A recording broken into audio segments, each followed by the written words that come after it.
Little T, man. It's a whole lot of mob shit.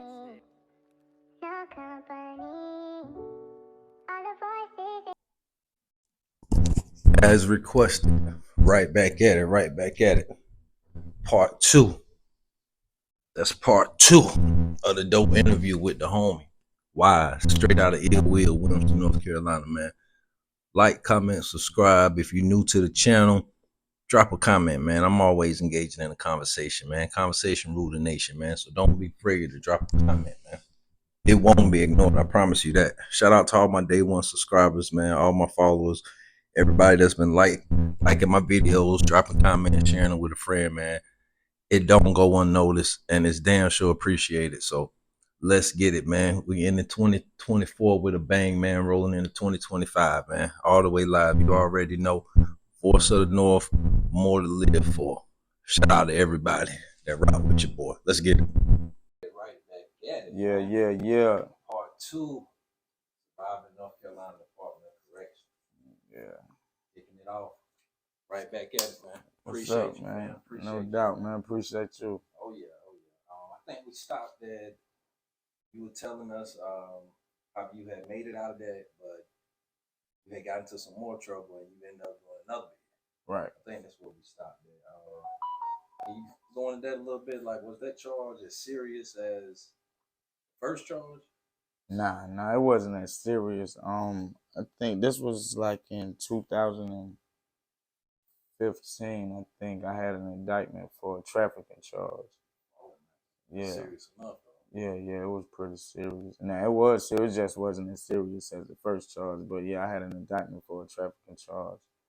And, I didn't get sentenced for it until 2017, I think. Yeah, I left in 2017. I took a 15-month plea. Yeah, in 2017. I came home the end of 2018. All right. So with a charge like that, trafficking charge, like was there any like talk of like feds trying to pick that up? Nah. It was I took a plea bargain for it. They dropped the trafficking down to a possession charge. Okay. You know what I'm saying? That's what they do when they hand out them pleas. They give you a lesser charge. Okay. You know what I'm saying? So Now they got you for something, so they drop it down a little bit. You go ahead and take that. right. Okay, that makes sense. So if you can, if you remember, can you like describe the feeling of like being right back there? I don't know if you went to, any of the same prisons that you went to when you first did, but like still, like you done been through this before, and then you're right back. Like, did you have that feeling coming in there? Feeling stupid. That's what I felt like. I had a stupid feeling like you already did this. Like you should have grown. You should have learned from your first experience that you ain't want to be back here. You know what it's like here. Right. You know what I'm saying? But cause people got that little saying where they be like, they keep going back. They must like it. Yeah. You know what I'm saying? Like, Yeah. Nah, ain't nothing in there nobody like, man. It's just sometimes when you get accustomed to a lifestyle, you get stuck in it. If you don't try to change, if you apply yourself, you can get out of it. You know what I'm saying? And a lot of us, when I say us, I'm just speaking for people in general. A lot of us don't want to change, and because it's what's easy. You know what I'm saying? Yeah. We don't like to work hard for what we get. We want to sit down on our butts and let it come to it. You feel me? So we'll take it. Yeah. So it's a lot easier. Yeah. You know what I'm saying? For if you do. Right. Like how you put that. So you felt stupid. Stupid, yeah, for real. That makes perfect sense. For real. So I didn't get a chance to ask you this in part one, but it's still prison that we're talking about, so these questions still apply. But either bid, did you receive a lot of visits? Yeah, on both bids actually I did. Now one thing about, you know what I'm saying, my people, my mother, like I'm real fortunate to have her as my mother, you know what I'm saying, because she's a rock. I'm talking about even with being out here, she's a rock, you know what I'm saying? Like that lady there strong, you know what I'm saying? Right, for reals. And most people aren't that fortunate, you know what I'm saying, to even still have a mother or for their mother to play the part like she did. I mean, on my first bid, when I was at Polk like 2.5 hours from Williamson, something like that. I don't know the exact amount of time, but she was riding. You know what I'm saying? Almost every weekend, coming to see me, bringing people with her to come see me. You know what I'm saying? Doing stuff like that. So yeah, I did have some support. You know what I'm saying? So that visitation process, like, is that something like you gotta like stay out of trouble for? Is that something like they consider like It's definitely a privilege. They do privilege? consider it a privilege. Yeah, they do. Yeah, because if you getting in trouble inside there, they'll lock you in segregation. If you locked in segregation, you can't come out the hole for nothing but the shower. They even bring your food to you. Like, you don't come out that room for nothing but the shower. And I think they give you an hour rec or something like that, because I think they ain't supposed to hold you in there for 48 hours or 72 hours, something crazy mess like that. But I do want to talk about the whole too. Not trying to cut you off, go ahead, there. but I'm gonna stick on these visitations for a while. I got a question for you. My homeboy that's down, like the way his visitation set up, like I don't know if it's because of his points, but he only can get like immediate family, mother, father, siblings, like Right. you know anything outside of that he couldn't get. So is that like something that happens a lot to certain people, like with a certain status, like keep getting in trouble, like. Now, when I was there, yeah, but I can't say that's what's going on with him right now, because I don't know how they doing with COVID going on. Yeah, I would think so it could be something dealing with that, but it does happen the way you was talking about too. Like if somebody's a gangbanger or if they stay in a lot of trouble, like then yeah, they do that too. Right, they drop it down so they kind of know Right. the people that they interact with. Right. Trying to So keep tabs on. right. That's exactly what they're doing. Yeah. And this is a good question that a lot of people want to know. Have you or anybody, that you was cool with while you was in either bid, like, have you ever seen somebody like, like bag a CO, like have a relationship with like any female staff member? Yeah, I 'Cause it have. happens. I have. Yeah, it definitely happened. I have seen it done. Yeah, I seen it done a few times. Oh yeah, okay. Yeah, I seen it done. Cause like, some of these people that get these jobs, they'd be like, no disrespect to nobody, but Right. they, regular people just like anybody else. I mean, man, when you bring a woman around 1,000 men, she gonna be attracted to somebody. She gonna be attracted to somebody, and if it's game right, there it go. Exactly. Yeah.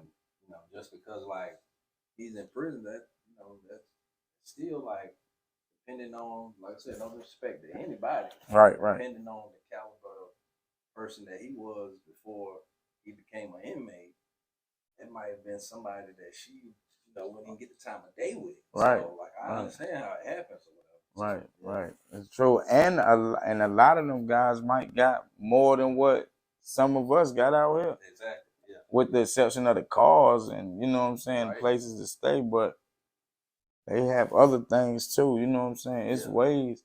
Yeah. Like you said, if it's game right, There you go. Simple as that. Well, You mentioned, I ain't trying to cut you off, but you mentioned a little while ago about the hope. Can you like describe like that process, like explain to people like what the hole is? That's to terrible. those that don't know? Segregation, where you locked in a room for 24 hours all day by yourself. You gotta talk through the vents, like the little vents you got in the room, like you standing up on the toilet, speaking to people through vents, yelling from way upstairs, somebody way downstairs. You got to yell all day. They bringing your food to you, sliding it through the little trap in the door. You can't even get up out that room for nothing. Like, it's terrible, man. I'm telling you. And I seen people like really go shell for being behind that door for so long. Yeah, really go shell. Right. You gotta be built for it. You gotta be strong, man. They say it's. I heard people say that like being back there, it's hard to like keep up with how much time has actually passed. Like you don't know if it's been 2 minutes or 2 hours. Like after you've been there for a while. If you ain't got no watch, yeah, you definitely in trouble. And you just steady asking what time is it all day long. But you gotta go off. I just wait for the sun to come up and the sun to go down. That's the only way to do it. I heard that. For real. So in either bid, do you remember like how many times exactly you went to the hole? Nah, I don't. I don't remember how many times exactly. You remember the first time? I don't. I don't remember the first time. I remember going plenty times, and I remember going. I remember I stayed in there for 3 months one time, but I don't remember how many times. I don't. I know. I know. On my first bid, I got caught with some weed. They sent me to the hole. What's up, everybody? It's Big South here. Y'all already know what's going on. We rocking with More to Live For, the only voice of the North. We still heating up, baby. I'm out of here. South.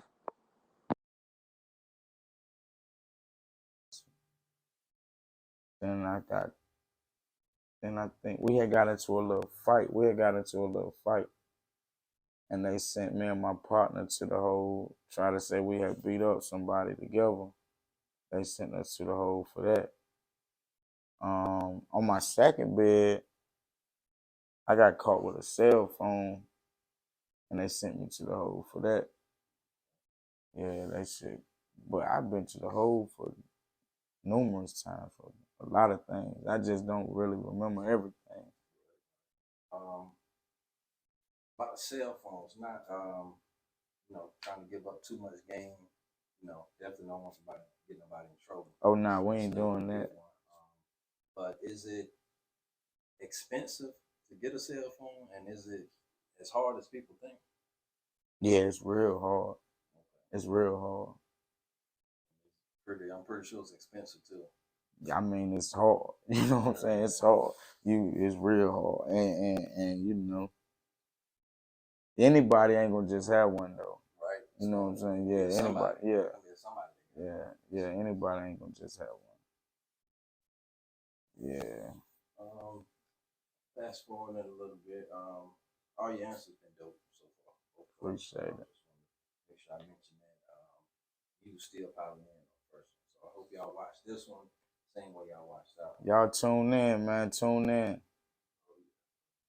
So next question. A lot of people, as far as this state, you hear a lot about other states, east, west, north, south, but in this state, like, is the homosexual activity like as high as it is in other prisons, as it is in our prison system? Because we've all heard stories, and I'm pretty sure you were hearing some while you're still in county about stuff like that. I mean, I don't really know how high it is. I don't know no percentage, Right. But it's definitely a thing. You know what I'm saying? And because you even got, it's not just about prison. You got people that come from the street that's like that. Right. You know what I'm saying? You got people that come from the street that's homosexuals that sell dope and get caught. You got homosexuals out here that tote pistols and already felons and get caught. Right. So it's gonna be there regardless. Right. You know what I'm saying? It's just you gotta stay in your lane. That's what it's about. Either way, on whatever you're doing, just stay in your lane, mind your business. You to the good. Yeah. Like the way you answered it. Did you next question? Did you like have any like favorite like meal while you in there on either bed? I hate all of them. So were you like so your commissary stayed good, so like you was like the type to make your own food, like you making swole or eat hot like food that. Or yeah, that's what I did. But I ate the prison food, but I don't like none of them. Right. That's you know what I'm saying. But yeah, I ate it, but my people try to keep me a little straight. You know what I'm saying? Yeah. So since you've been home, like have you was there like few inmates from that you ran across in either bid that you've been able to keep in touch with, like whether they're free too or whether they're still yeah, I still talk to people that's still behind the wall, and I still and I deal with some of the people that I met back there too, like Frank, you know what I'm saying? I met Frank on the yard, you know what I'm saying? That's why I met him, man. And to this day, that's my dog, you know what I'm saying? I rock with him. We all right, you know what I'm saying? We grown, everybody grown, you know what I'm saying? But we all right. Like, I met a lot of good people on the yard. You know what I'm saying? I did. Definitely gotta, keep it real with them, man. Like, just cause you home or, just cause they home too, just gotta keep it real. See, the thing ain't even coming home though. The thing is staying home. That's the thing, you know what I'm saying? Like, I done did what I done did. I done been back twice, but that's over. Ain't no more of that for me. You know what I'm saying? Yeah, ain't no more of that for me. So, how was it this time, the second time coming home? Like, was it harder to adjust to society because in your mind, you're like, damn, like I didn't adjust right the first time. So, like, was it anything like that? Nah, not really hard. The bed was harder and it was shorter. Reason being, I had children the second time. You know what I'm saying? And I felt like I let a lot of people down. You know what I'm saying? So the bid was harder. It seemed, the 15 months seemed longer than the 62 months. Right. Yeah. You know what I'm saying? Right. And it was just like, and it's boring. That shit is boring. You know what I'm saying? Like, we grown men, everybody, you in here, you around these grown men all day long. Like, you got your different type of people with these different mentalities. You got this one that want to preach all day. You got this one that want to rap all day. And I rap myself, but I don't want to hear this all day. You got your gang bangers. You got like you said, you got the homosexuals. You got the nigga that want to play all day. You got the nigga that won't wash his ass. He stink. You got, like, you know what I'm saying? Like, yeah, it's too much now. Like, you don't want to be there now. It's much harder. You get stressed. Like, when we out here now, people that smoke, whatever they smoke or however they get stressed out, we smoke cigarettes. You can't even smoke tobacco in prison no more. You know what I'm saying? So you got to deal with it. You know what I'm saying? This is a stress reliever for people. You feel me? Any way they trying to keep you enslaved they can think of, they going to use it against you. You know what I'm saying? So, okay, we're going to take this tobacco from him. All right, we're going to make it so he can't see this person, but he can see his immediate family. All right, we're going to make it so he can't hug his people. We're going to put him behind the glass. See, the whole thing is to keep you enslaved. They want to see you down. You feel me? So therefore, we the only ones that can make that better, because we got to change ourselves. They can't change us. They already programmed us. They don't want to change us. So we got to change ourselves. Right, for real. Yeah, man. So this last bid, you said 15 months. Yeah. Did you do all of it, in one prison, or were you still like? Nah, I bounced around. Even on a short bid like that. Yeah, I bounced around. I was processed at Craven. They sent me from Craven to Lexington. I left from Lexington after about a month and came to Tillery. Tillery, where I got caught with the phone at. So when I got caught with the phone at Tillery, they sent me from Tillery up the street to Caledonia. I went to the hole at Caledonia because Tillery don't have a hole. So if you go to the hole from Tillery, they send you to Caledonia. So I went to Caledonia to the hole. I think I stayed in that hole for like a month and a half, 2 months. I caught a street charge behind that too. Behind the phone, yeah, I caught a street charge behind that. So they took me from the prison to the county jail. Yeah, you know what I'm saying? So boom, when they did that, they charged me with the phone, brought me back to the hole at Caledonia. Caledonia put me in a program that Morrison had. They had some kind of program. I can't remember what it was, but it was supposed to have been something like trying to say, we're going to get you back ready for the streets type, whatever. So I went to Morrison. I caught her right up at Morrison. The CO chick said I threw paper at her. Right.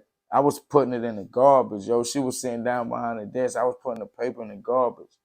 But we had just had words that morning, right, because she was trying to make me get out the bed, because we used to have to go to school to the little classes. But I was on bed rest because I think I had the flu or something, you know what I'm saying? But I was on bed rest. So when shift change came in, she came in and tapped me on the leg, like, get up. I'm like, yo, I'm not getting up. She was like, you are getting out there, but I'm like, I'm not getting out the bed. I haven't explained to her that I'm on bed rest, but it's the way she came there all forceful, like tapping me, like, get up. You know what I'm saying? I'm like, yo, I'm not getting up. So you, not trying to cut you off. You said this was Morrison. This Morrison. Yeah, and this Morrison. From my understanding, like Morrison's like bunks. It's like no cells. It's bunks. Okay. So she tapped me on the leg, like, get up, fix your bed. This day. I'm like, yo, I'm not getting up. You know what I'm saying? She like, get up, you are getting up, fix the bed. I'm calling, da da da da da da. Automatically, she should have known I was on bed rest or something because everybody else is gone. Everybody else in class. I'm the only one in the block. But at the same time, they coming back from class, so everybody coming in. So she calls a code and everything. So they come all run down in there. So I'm like, yo, I tell the sergeant, whoever come in with the most authority, I tell them like, man, I got papers in here. I'm on bed rest.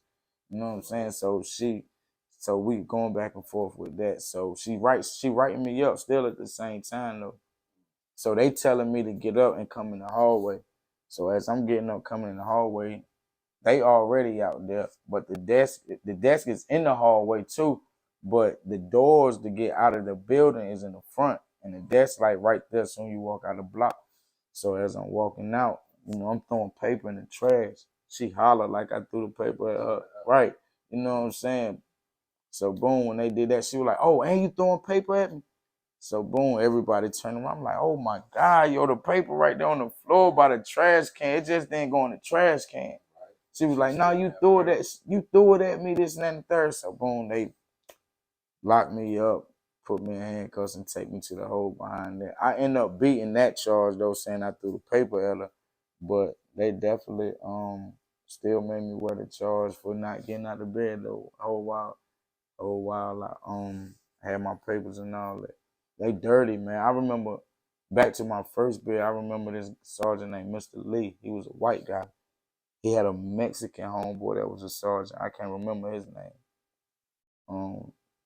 I was messing with this female from back home. She had came to visit me. And when she was leaving out, he winked at me inside the cafeteria. I mean, inside the wherever they had a visit at, because it wasn't the cafeteria. It was something over there. I forgot where it was at. But anyway, he winked at me like he looking at Shorty like, she all right, you feel me?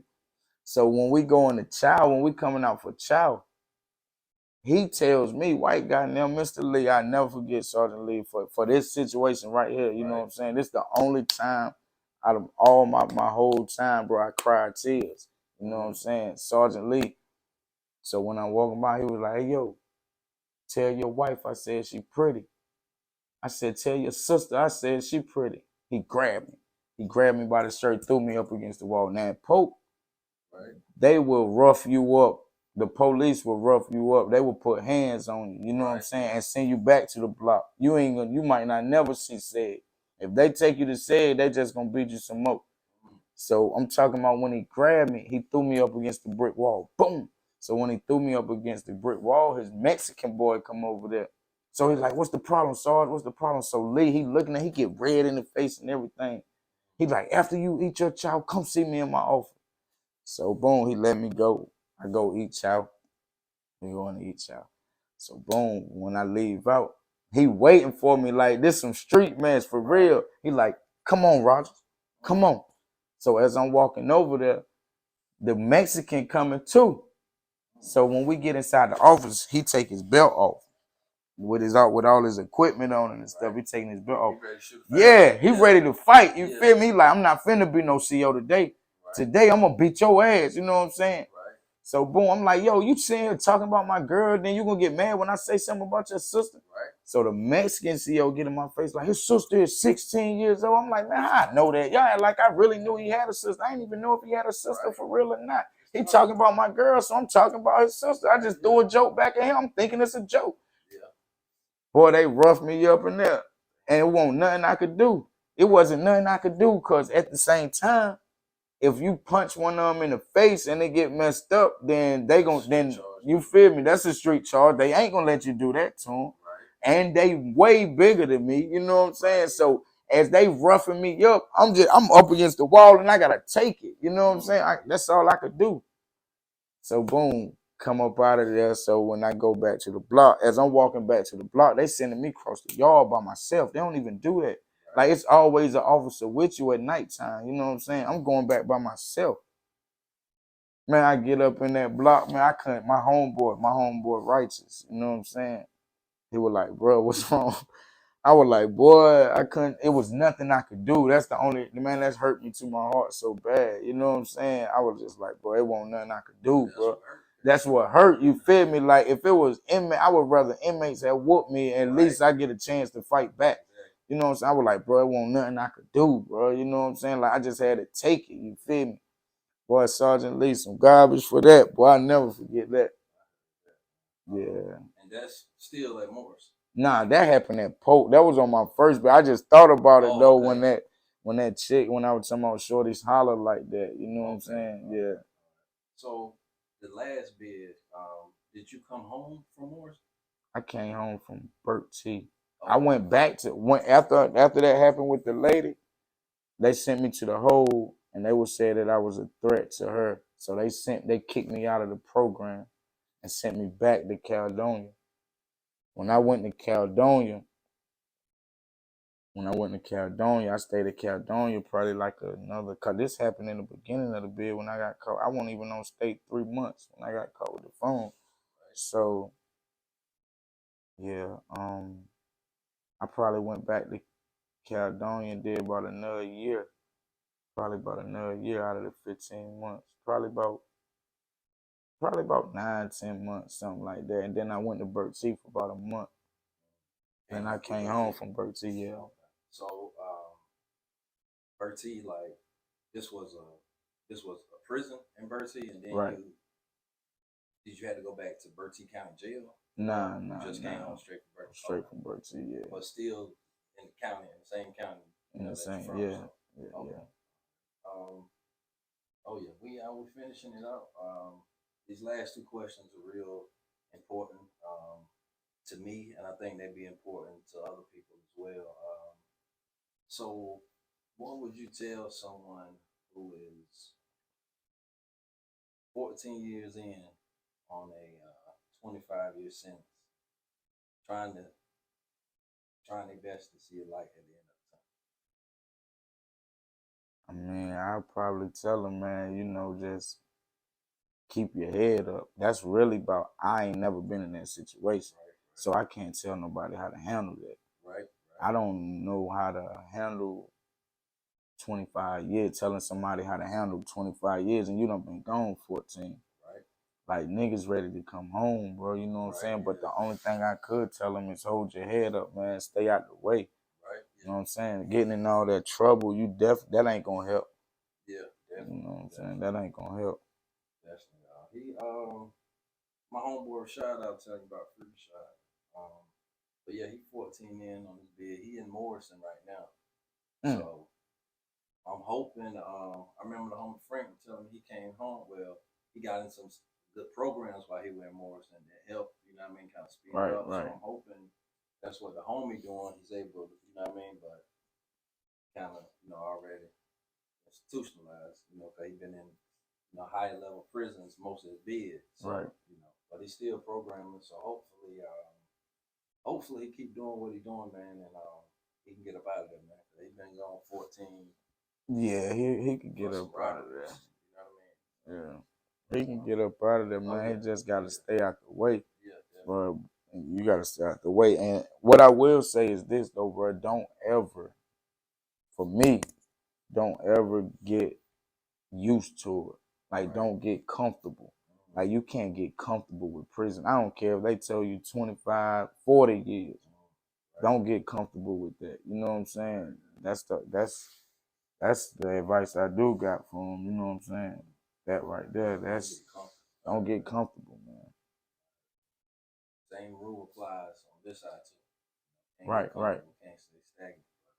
Definitely like where you put that for somebody else.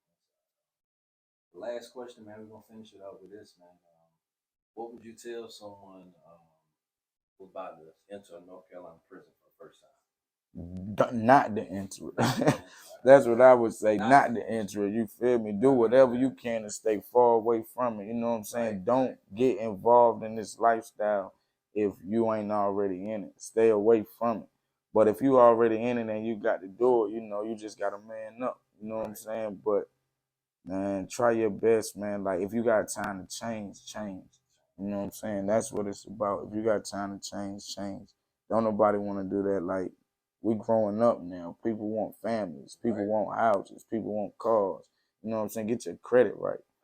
You know what I'm saying? Don't be trying to do that other stuff because it ain't nothing but two ways for you. That's either dead or in jail. You know, you definitely changed, man, a little bit I know about you. Right. Just for the simple fact